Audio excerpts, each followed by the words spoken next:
Почитувани медиуми, почитувани граѓани, криминалниот картел во врвот на власта ја киднапира државата. Државните институции се користат за вработување на партиски активисти и луѓе блиски до врхушката на власт. СДСМ ветуваше транспарентност при вработувањето и еднаков пристап на граѓаните до секое работно место. Сега го гледаме токму спротивното. Вработување по партиски клуч, изгрижување на блиски роднини на функционери како начин на работа. Експресно, по престанокот на мандатот во ДИК, Игор Милев е вработен како советник на директорот на Царинската управа со ингеренции на помошник директор на секторот за контрола и истраги, додека неговата сопруга, иако трето рангирана, беше избрана за судија во апелациониот суд во Скопје.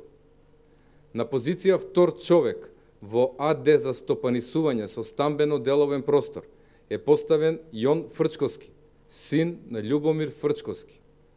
Згрижување на државна сметка во АД Елем добија и синот на Мирослав Грчев, ќерката на Талат Џафери и сопругот на Магдалена Несторовска. Единствен критериум по кој се вработени Милев, Фрчковски, Грчев, Џафери и Несторовски на државна сметка е нивната партиска заслуга.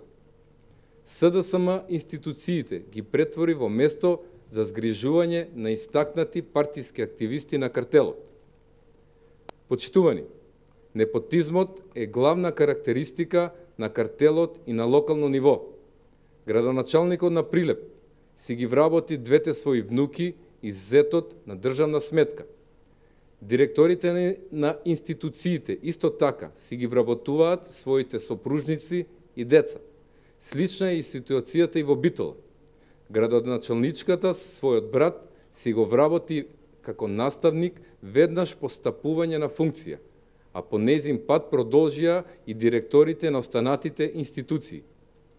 Веднаш по превземањето на функцијата градоначалник, своите сопруги како наставници си ги вработија и градоначалниците на Берово и Неготина.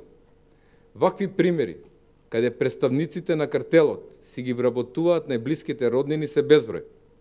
Криминалниот картел, наречен СДСМ, ја претвори државата во своја приватна собственост. Со непотизам и партизација, СДСМ ја урнисува државата и ги приватизира институциите. Владата не работи за граѓаните, туку за мала група на луѓе во врвот на власта. Овој криминален картел мора да си замине. Граѓаните заслужуваат подобро. Ви благодарам.